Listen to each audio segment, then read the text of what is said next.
Just a blessing. He's not the one. They did not love you. But because of the seed, you start. There are some doors around you that you cannot see. Your seed can open it.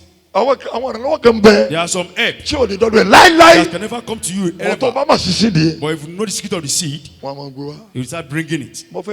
I want to beg you. God didn't use your work to bless you. If it's your work, you don't need this teaching. God doesn't want to know what you are doing. Do what I ask you to do. Then the many blessings. The way we do it, I will do it. The way I will do it, leave it for me. Leave it to Him. Oh, shit. You shall do good. Clap for Jesus. Pray one time. How many of you want blessing? Here. If only 3 people hear this teaching, it benefits to him. He has only 3 people that hear this teaching, and it's in this ministry. And God bless. It's prosperous for him. It's not for everybody. If everybody is prosperous, nobody will bring car here. If everybody is prosperous, nobody will work for God. So let some be those that love it. Raise up your hand. Bless me as from this evening. Shout very well. Shout very well. Shall become a blessing. I that I'm looking at. Hear my story. 17 years ago, that I was born again.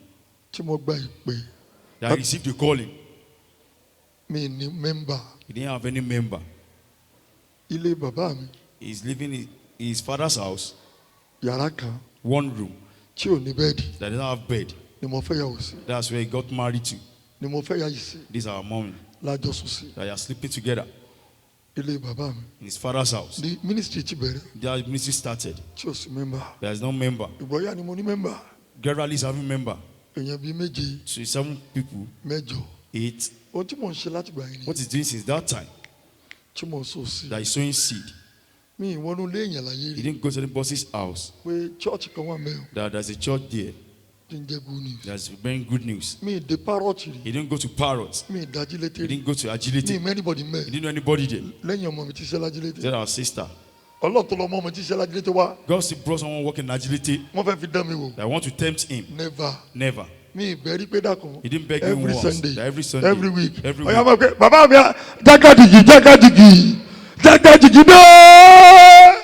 Want to joke, Mary. He's living in his house. Me suffering. I'll never tell him that. It's 12 anything. What one baby be? I want to say I spent 2 years. Every day. That she come every day. Bless just blessing people. Lord said, don't proclaim yourself. I'm the one proclaiming you. I said, I'm very sorry. Go and do it for that person. Yeah, I'm not sent. I don't have any poster. Is there any poster of him and mommy? Who this? Have you ever seen it? But what brought all of you here? A connection from heaven. That's what brought people here. Now see what God is doing in ministry. Because of connection. This is our mommy. 3 years. 9,000. Salary. And kono. Loyo. In Oyo. That's what he's eating. At Omosin. There's no money for brush. There's no money for toothpaste. Cashier. He used cashier. That's what he's chewing for 3 good years. There's no rice. No amala. Bones yam. Every evening at Omonsin. He used to break. At times start changing gradually. Yogurt. So I didn't miss yogurt. Yogurt. It's time to yogurt. Everybody has good in the He knows his name that time. That when you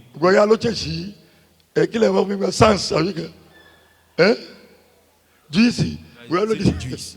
Clap for Jesus.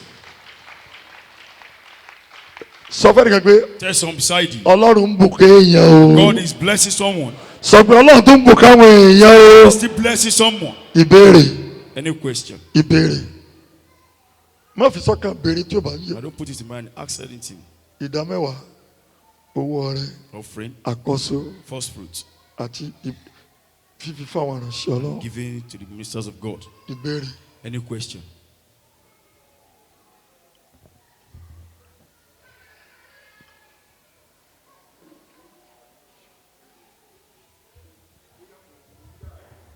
Ẹ ń dájọ́.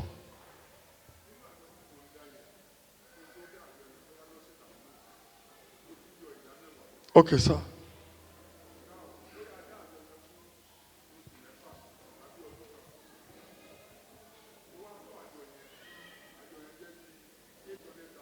Okay, sir.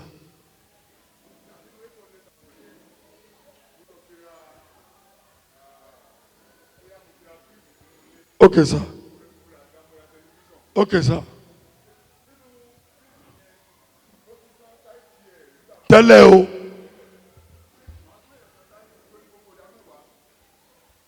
Ni wọ́n pè é.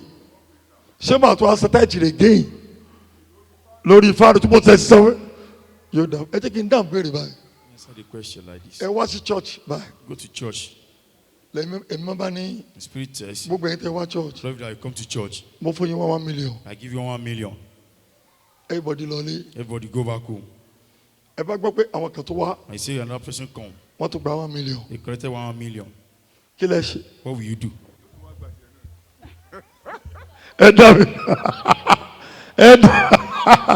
Ẹ dá mi lọ. Wọ́n ní wọ́n fẹ́ gbé mẹ́kìsà lẹ́nu. Wọ́n ní táwọn bá gbọ́ gbòòrò. Kí ni àwọn ṣe? Àwọn tó máa sáré bọ̀. You can never give God too much. O lè fún Ọlọ́run jù. Ẹgbẹ́ ló jẹ́ kí n kọ́ bẹ̀rẹ̀ pẹ̀lú Mark 12. That's why he started with Mark 12. Pé if o bo overgive. Even if you overgive. O ṣílẹ̀kùn wàhálà ni. Just open for true problem. Ìtumọ̀ mi bẹ̀rẹ̀ wàhálà ni pé o ṣílẹ̀kùn bòkó tágbára rẹ̀ ò ní ká. I open door for great blessing. Ngbà Ọlọ́run ní 1%. Tẹ́nìkan lọ fún ní 5%. And giving 5%. Ẹni fún tó ṣe kò sí wàhálà. Èmi náà máa fọ́ 5%. I'm giving you 5%. Ẹ jẹ́ kéde yé wa sa. Let this know to you. You cannot give more than God. O lè fún ju Ọlọ́run lọ. Torí God is a giver. Because our God is a giver. Tẹ́ ẹ bá dẹni tí o give. If you say one that did not give. Ọlọ́run ẹlẹ́rìí mi. God is my witness. Kèétí di àtòbí. He has not yet been born again. Tó bá di àtòbí. When you are born again. Tẹ́mi Ọlọ́run ti wà nù ẹ. The spirit O lè ní tẹ́nì àlápò. You can't have tẹ́nì àlápò. Kọ̀ dáná wọn ò ní sọ fún yín. You not tell Torí wọ́n ti jọ Ọlọ́run. Because you told God. Àìtí ìdàtòbí yín. Because you Ẹ̀mí èsù tó mẹ́nu yín. Èsù ló máa ń láhùn. Devil is miser. Èsù ló láhùn. Devil is miser.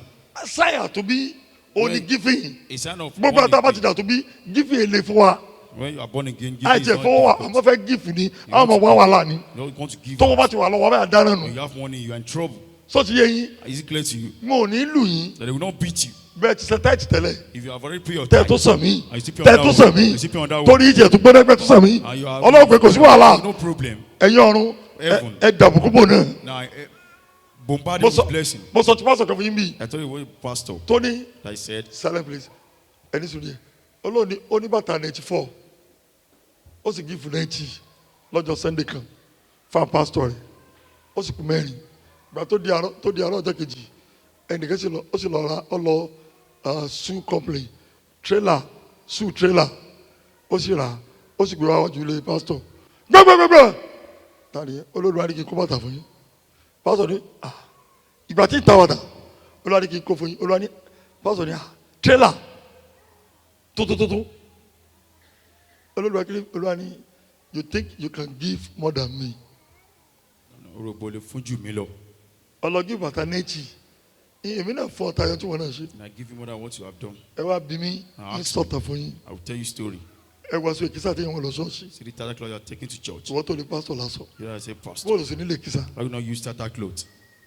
wọ́n tó ní pásítọ̀ sínú tí ẹnìkan fún mi lásán èmi ò mọ̀. Someone give him clothes. He did not know. mo kàn wọ́ṣọ yẹn. He just wear the clothes. èmi kàn wọ̀ mi máa sọ àwọn yẹn fún mi. He just wear the clothes. ó níbi tí òtí tí mo wọ̀ báyìí. He said where he saw it. ó lóun sì sa eré. He said he run. mo lábàjọ tí mo mọ̀ tó pé mo tẹ́lẹ̀ bá ti fún mi kí n mọ̀ lò kí n mọ̀ lò àwọn yẹn máa fẹ́ wò kí n lò ó. He said no wonder mommy said anything you are giving that you should wear tí it. bá tiẹ̀ fún yẹn kí n kọ́ lò náà. He said before you give another person we should ìjọ wear ni it mo first. mọ̀. That's ó lóun sa eré. Say he ó lọ́kọ̀ ó ti pé lọ́kẹ́ ó yá wọ́n sọ tí bàbá wọ̀ wọ́n sọ rẹ̀ nu ó ní dáàdi gbogbo ọ̀sẹ̀ pátá àti sukuu àti ibi iṣẹ́ gbogbo ẹ̀ka fún lásán ni tó. New ones.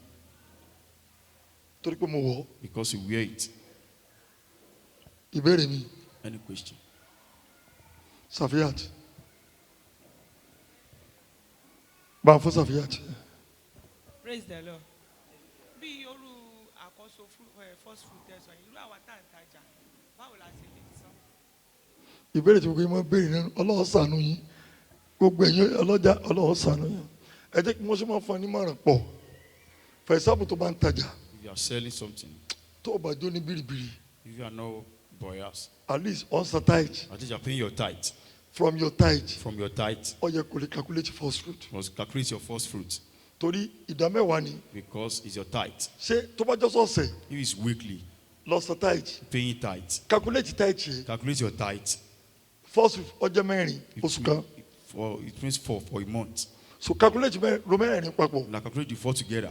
Only first fruit. That's your first fruit. Ṣé tó sọ? Níwọ̀n tó bá sọ correct tithe. So far you are paying correct tithe. Every month. Every month. Bóyá ọ̀sẹ̀sẹ̀ ló ń san. Maybe it's weekly. Tó correct ni mo sọ. That is correct. Kí o bá ti lè ṣe tithe ọ̀sẹ̀ kan. So far you can pay tithe in a week. Ọ̀sẹ̀ kejì. The second week. Ọ̀sẹ̀ kẹta. The third week. Ọ̀sẹ̀ kẹrin. And the fourth week. Ro tithe mẹ́rin papọ̀. Calculate it together. Owó yẹn. With that money. Only first fruit. Is your first fruit. Torí ìdámẹ́wàá ni. Because it's a tithe. So owó tó máa ń pa. So the money you are earning. Lọ́sọ̀ọ̀sẹ̀. Every week. Lójoojúmọ́. Every day. Only first fruit. Is your first fruit. Nígbà míì. Most time. tó yẹn bá fẹ́ accurate. If you want it to be accurate. Wo ṣọ́ọ̀bù ẹ. Take your shop. Méjìlá. 12. Yẹyọ kọ̀ọ̀kan. Take one. O ní bọ́fìtà méjìlá. You have 12 bonfita. Yẹyọ kan. Take one. Tó bá jókòó lọ dá. If it's farming. Ebè méjìlá. You have 2 for méjìlá. in 12 rows. Ọlọ́run ẹyọ kan. One for God. Méjìlá mi. The remaining 12. Ọlọ́run ẹyọ kan. One for God. Tó bá God. jókòó kájú ló ní. If it's your cashew tree. Igi méjìlá. That 12. Ọlọ́run igi kan. One is for God. Bọ́lá ṣe àwọn kò pọ̀ tó. Igi kọ̀ọ̀kan. How plenty it is. One is for God. First fruit. It's your first fruit. Ṣé ń yé wa? Is it clear to us? Ṣé o ti ń yé wa? Is it clear to us? Kì í ṣe bá bàbá yín ṣe máa ṣe ní ṣọ́ọ̀ṣì. It's not the way tí your wọ́n father kàn wá sùúrọ̀. tí wọ́n wá sùúrọ̀ mẹ́rin. wọ́n wá gbé wájú pẹpẹ. àwọn ṣe bí sùn làkọ́sọ. You take them is the first fruit. báwa náà èmi náà gbẹ́jú bá ní gàlágbẹ́dù. wọ́n kàn kó sùn bí mẹ́rin tí ọ̀dà. Just take 4. wọ́n wá kó wájú pẹpẹ. àtàgbàdo ti jáde àti ó kó bẹ́ẹ̀. àwọn àkọlọ ìbákẹ́ bá mi kínú wọ́n pa kọ̀sọ̀ kò yá wọn náà àwọn ṣe bọ́ kó torí pé ti lákọ̀ọ́sọ àwọn ṣe bí èso ní ń pè lákọ̀ọ́sọ. gbogbo apásọ kò yé wọn dòní. It's not clear to the pastor. kò tó ní pásọ tó mọ tí mo sọ yìí. So if you say pastor that àwọn yòómọ jílẹ̀. you don't know the mystery. kéésì tó bá dáko ebè méjìlá 12. ẹyọ kan 1 Ọlọ́run ló ní. is for God. ọkọ wa wà tán kọ wá sùn tán méjìlá 12 ẹyọ kọ̀ọ̀kan 1 for God. ètò ọba ti fẹ́ mẹ́. tí mo bá fowó ra kan bí aṣọ ilé ìsìn tí mo rà yíyọ ìdá mẹ́wàá. bẹ́ẹ̀ni tẹ bá ti yọ táìtì bẹ́ẹ̀ tẹ́lẹ̀ for example nu salary yín ẹ ti yọ táìtì ẹ wá múnú salary yín ẹ fira sọ kò ní di táìtì mọ́ kò ní di mọ́ bọ̀tẹ́ ẹ bá ti ké pé ẹnìkan fún yín mo fún yín lásọ ẹ béèrè pé lè lọ́ra ask you how much you buy it. bí ọba sọ fún yín ẹ má lò ó bẹ́ẹ̀ bá ti máa yé ẹ má wọ̀ ẹ sọ táìtì rẹ. pay the tithe. èmi máa tẹ́lẹ̀ ńgbà ọjọ́ ẹ máa ti ṣe yín torí pé ẹ fẹ́ yọ báyìí tì í. because you want to put pen on it. lẹ́ẹ̀fi ní sọ̀rọ̀ that's why I feel. èmi ò lè lo báyìí mélòó ní calculate wọ́n fún láago wọ́n fún mi ní fóònù ọbẹ̀ tàkì mọ̀ sáàfù. better to pay half. kẹ́ni kan mọ̀ bá tèmi jẹ́. that's why we don't spare his life. kẹ́ni kẹ́ fún lásọ mélòó máa fẹ́ mọ̀ sí. everyone will be calculating. but tí máa sàn àbọ̀ fún ẹ̀ but if you fífi o ti tight. you have paid his tithe. but tẹ́ bá fẹ́ accurate. what do you want to be accurate. ẹ bí ẹnìyẹn mọ̀ bínú mo fẹ́ sọ tight èlò lọ́ra. how much you buy it. tó bá sọ tọ́ but tó tẹ́ bá wà kárọ̀ ọdún mọ́ mi tẹ́ ẹ̀ sọ tight rẹ̀ wọ́n fún yín lásọ ìpín ń bẹ lórí aṣọ. there is cost on the clothes. o tọ́ mọ sọ. I'm telling you the truth. èmi ètò yẹn o. I can't lie to you. ìparí ẹ̀ ìpín ń bẹ mo sọ̀tọ̀ ìpín mẹ́mẹ́ o ó láyé máa wọ́sọ tí wàá lámọ̀ dé táwọn ọmọ já wọn bọ́ọ̀ ló bàtà tó ọmọ iye tó sọtáìtì wàhálà wọn bẹ́ẹ̀ o ire láfi ire lówí o ìfòkẹ́ fún yín ní ẹran ọdún mọ́mí ẹ béèrè pé yóò tẹ̀lé o tí a bá gbé jọlọ fúráìsì ọdún wa gbogbo àwọn ọmọ mi lórí òkè tí a ń gbójú àánú wọn ṣe mí o jọlọ fúráìsì tí a bá gbé jọlọ fúráìsì ọdún wa kẹ́ ẹ tó jẹ ẹ kẹ olúwa bàbá mo fẹ́ sọtáìtì rẹ o èló ni kí ni ìwọ́ọ̀tì ìtumọ̀ ẹni pé gbogbo ìgbà lọ́mọ ronú Ọlọ́run. Every day you be thinking about God. O ní ronú gbogbo kí lọ́mọ fi ronú Ọlọ́run. Everything you be thinking about God. Ẹ jẹ́ fi súyà ọ́ sàtáìtì súyà o. If you don't have to suya, you pay the tithe. Yóò mójú kòkòrò pọ̀. Olófà tẹ́ bá rí born again people wọ́n jẹun. If you see born again people, they are not eating. Tó ló máa avoid ẹ̀ṣẹ̀. Because you avoid sin. Àwọn kékeré náà ni wọ́n kékeré èṣù nílẹ̀ èṣù burú. Devil is very wicked. Ìgbà tí mẹ́kú jẹun tí mi òkú lè kó bá mi ìṣùwọ́sọ. And he's not wearing clothes. Excuse me. Ó tẹ́ sọ́n pa madam pa àwọn tí wọ́n ń ṣe trader àwọn trader ó dà pé ó yàtọ̀ sí àwọn salary yàrá. Ti salary tó máa ń gbẹ salary gbogbo salary yìí lẹ́sẹ̀ lóṣù. Lẹ́yọ̀ kẹsẹ̀ ọwọ́ akú wọ́n fọ ní 500,000 ọwọ́ lọ gbogbo lóhùn wọ́n wá fọ ní 5,000 wọ́n lọ fọ́lọ́ 5,000 ọ̀tẹ̀lẹ̀ dàrá ẹ̀ jẹ́ gross kílẹ̀ mọ́ pé. gross lè yóò mú wa. gross wọ́n ní gross gbogbo gross yìí tẹ́ mọ́ wọn kọ̀ bọ̀ rẹ̀ ọ gbọ́dọ̀ pé yọ̀yà lé ní. It must be complete. Ìbéèrè mi. Any question, sir? Okay, daughter. Lẹ́yìn yín I saw last person there.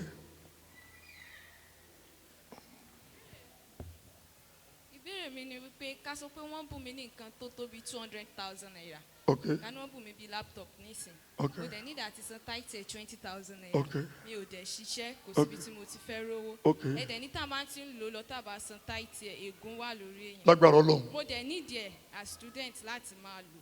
Ṣé kí n máa lò lọ báyẹn ṣé kò sí ọ̀n títí tí màá fi rówó ẹ̀ san?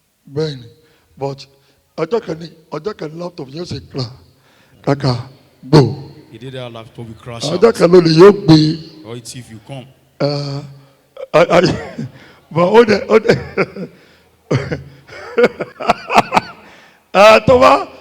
tó bá lọ fi ṣe ẹ̀sáàmù èyí àwọn máa gbọ́ òdo. Now be scoring 0. But tó bá fẹ́ pé Ọlọ́run ò lè fún ẹ nìkan tó bá jọ lóun ní tí ì ṣe If it's God, if it's no man, tí ò ní rí tó fi di. I will not give God to you to friends it. For example, laptop wọn fún wa mi but o ní fóònù lé àmì fóònù rẹ wọ́n tẹ̀lé o. Ìmọ̀ye tí wọ́n. At least fóònù rẹ wọ́n ti bí 20,000 10,000 tó bá di bí owó rẹ wàá sọ fóònù bẹ́ẹ̀. So you drop your phone. Ó ní ẹgbẹ́ kan ó ní sọ wá rí jìnlẹ̀ bẹ̀rẹ̀ lé ẹ wá gbọ́ tó bá jẹ́ pé ó mọ̀ pé ìkẹ́ mi ní kí n ṣe kára. You know as is your spirit. Bó ṣe sọ fóònù bẹ́ẹ̀ àwọn ọ̀run ó dà fóònù mi padà wọ́n á tó ra laptop mi. You haven't returned the phone and buy him another laptop. That's God for us. That's God. Torí gbogbo ẹ̀ lọ́lọ́run mẹ̀ṣọ́. Because God will measure everything. Because no, you did not have. Ọlọ́run ní pé wọ́n gbé mọ́tò fẹ́ láíláí nígbà tó òròwé epo. God don't ask you to give you motor so far you know that you don't have money to buy the fuel. Ọlọ́run ìfún yẹn ni kí ó pa. Our God cannot give you what will kill you. Okay. Ọmọléèwé dáàdi irọ́ ló ń pa sa o. Ọ̀ya. Yes sir. Yes sir. Okay sir. Okay daddy. Owó oúnjẹ rẹ̀ o lè pé kò tó 20,000 yóò sọ pé kò tó 20,000. Ẹgbẹ́ bọ̀dá ẹjẹ́ ọkọ̀ tó wọ́n jẹ́ sá. Tòótọ́ ni tó ẹgbẹ́ tòótọ́ lẹ́kọ̀ọ́ tí mo sọ yìí lẹ́ẹ̀ bá bẹ̀rù ẹ̀ kì í sọ̀rọ̀ àwàdà èyí ń jẹ ìyá rẹ̀. You are suffering it. Kò sẹ́ńtì òjì yẹ. Everybody suffering. O lè jọlọ ló lè kọ́mọ wọn lè pè. That he will curse you. Gbogbo àwọn eléyìí ọ̀dà mi àwọn padà fẹsẹ̀ di. Ẹ wo bàbá ni wò lè dá dìde mọ́. See baba you can't stand again. Tàbí kẹ́lómi fọmọ rẹ̀ di. Lẹ́sìn sọmọ lásán ọmọ ológo rẹ̀ ni yóò kú yọkọ̀ mọ́kàn fún ọmọ lẹ́sẹ̀lẹ̀ fún. Ẹ̀rù pọ́lọ́ ń gbọ́ ni iye bí ẹni ò fi gbà. Gbogbo tẹ́ mọ́ rí i àjálù tẹ́ mọ́ rí i àtọ̀run la ti ní problem. Ọ̀run wa ló ní problem ọ̀run yìí ò dá ọ̀run wa rí jàtijàti. It's not good. Tí ọ̀pọ̀ yín bá rí ọ̀run yín rúdurùdu jàti títí Most of you see your ìmọ́lẹ̀ ọ̀tàn oòrùn ọ̀tàn There is no gbogbo ẹ̀ light. ló ti kú dànù Everything has died. bó ló fẹ́ sórí nílẹ̀ How will you be ọ̀rọ̀ prosperous? àtìlẹ̀ ní sìkọ́jú síra wọn ọlọ́jẹ̀ kò yé yín. God make you to understand. Back the last question. Ọlọ́run ní fún ọ ní mọ́tò tó bá lè tawó táìtì Ọlọ́run ṣe bẹ́ẹ̀ Ọlọ́run ṣe mistake bẹ́ẹ̀ Ọlọ́run kí wọ́n lọ gbé mọ́tò fún ọmọ èké ká kí wọ́n kọ́ ọmọ ìparí àdúrà wọn gbé mọ́tò fún wọn panu Ọlọ́run ní fún kọ́lọ́ tó lè fẹ́ nìkan ó ti calculate àyàn mẹ́rin tó bá ti ẹ̀jọ́ lọ́n gan ni yìí tó fún lókè ní òfin tàbí tí ó fún ẹ yìí tí wọ́n bá fẹ́ tó qualify fún a jẹ́ pé wọ́n fẹ́ pọ́nù kì í sọ Ọlọ́run ló ṣe. It's not God that do For it. example, wọn bí tó ní boyfriend or girlfriend tí yẹn gbé mọ́tò lé lọ́wọ́ ṣé ọ̀sẹ̀ táìtì We not pray it. ìjọ tún qualify fún. What is not qualified for?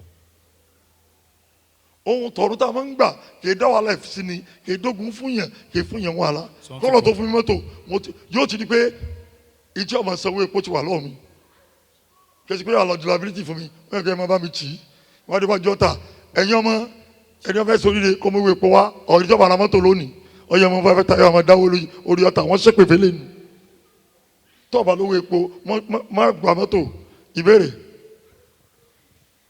ẹ jọ sá bí irú àwọn salary ana tí wọ́n ti fowó yá owó bóyá bank àbí. yìí tó mówó yá wa náà ègún burúkú ni àwọn orí ibú náà gbogbo ẹ̀ gbàtẹ́pẹ́ máa ń já yẹn náà ni àwọn èpè ń já yẹn náà ni kò sí kòkó látọ̀run ọlọ́run ọ̀rọ̀ jò wá ìnira gbogbo ẹ̀ lóun náà ní mọ́tò lóun ní gbogbo nǹkan ègún burúkú ọlọ́run ni a máa jẹ gbèsè nígbà tí oṣù pàǹdé ìdá mẹ́wàá ìrànlọ́wọ́ wà láti bò mí sukùl náà ni ojú kan náà ni òun náà ní fà á gbogbo owó ló ti tán bóde ọ̀sẹ̀ ní tán ẹ sà mo fẹ́ béèrè kan gbogbo tí mo sọ àwọn mẹ́rin là ń ṣe tí yàtọ̀ jẹ wá ká dìde gbogbo tí mo kọ́ yìí ẹ ti bá ṣe ń bì tí yà jẹ kó dìde. And you are suffering, stand up.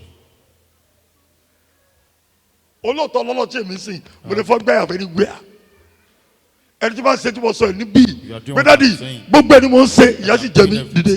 You are suffering, stand up. kó o tó gba sálárì wọ́n ti ya ọkọ rẹ̀ dànù ọ̀run gbọ́n ó ti ya kò ní pé ọmọ rẹ̀ ó ti ṣàìsàn ọkọ rẹ̀ ó ti ṣàìsàn tó níbi tó nà sí tó wò ní kú ọmọ rẹ̀ kọ́ ló ń gbọ́ dídé lórí ẹ̀ṣẹ̀ sọ tó ní bẹ̀rẹ̀ mi ìbéèrè náà nù ọ̀ya question yàrá. ṣé èèyàn lè yá owó láti fi san first fruit bóyá bíi cooperative or bank loan. ìwọ lọmọ tó bá ti wọ alákòóbá náwó ẹ sókè ọlọ́mọ súre fáwọn ọmọ ẹ iná kó wá bọ́ọ̀lù yìí agbára náà kó wà láyìíká yìí kẹ́ ẹ ṣe rere Jésù Olúwa wa. God bless you. Interpreter, God bless you. Ọwọ́ ọlọ́kọ̀ wà lára ẹ ṣeré. Kó la fẹ́ gbà àti ìrànlọ́wọ́. Lágbára Ọlọ́run cross over á ṣe lọ́la ní agbára Ọlọ́run. Ní agbára Ọlọ́run á ṣe cross over. Oúnjẹ gbogbo àwọn tá a ní ẹgbẹ́ jẹ lọ tó bá ti di àárọ̀ láago mẹ́jọ ní ti máa gbóúnjẹ lọ́fíìsì mi. Ìsì máa gbàdí aago mẹ́rin ọ̀sán bẹ́ẹ̀ bá ti ń gbédé ẹ máa bá mi lọ́fíìsì. wọ́n ní Ṣèyí Mákindé ti announce pé cross over wà wà ní cross over God bless you we enjoy cross over. sọmi ní pẹ́ẹ́nì alẹ́ torí sísítà tó ti bẹ̀rẹ̀ bóyá máa kẹ́kọ̀ọ́ lé aláwùdí ni a sì lọ sùn torí aago mẹ́fà lábẹ́ àbí aago mẹ́fà àárọ̀ lábẹ́ rẹ̀ wọ́n jẹ́ kí n ṣe báyìí torí náà fìjì tá a ṣe dàgọ́ méjì torí mo fẹ́ ká gbàdúrà lórí ìrànlọ́wọ́ lọ́dún tí ń bọ̀ káwọn èèyàn ràn wá lọ́wọ́ so tá a bá ti parí a bẹ̀rẹ̀ program ọ̀la bóyá 10 or aago 12 God bless you kàlẹ́ráyè gbóúnjẹ wá kàlẹ́ráyè gbóúnjẹ ẹ ti gbọ́ tó bá tó di 12 pàtó announce God bless you. ẹ má gbàgbé àbẹ́là lọ́la can do everybody àǹkì mọ́tò.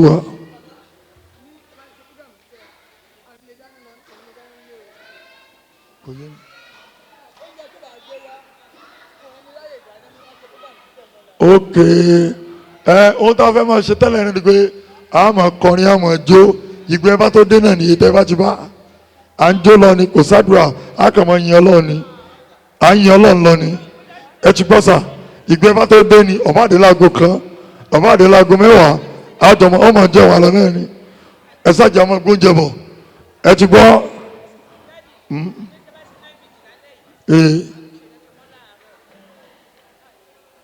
kò yé mi ok a ṣe náà fi jà lẹ́yìn màá next tó bá dalẹ̀ ìtàbàṣe.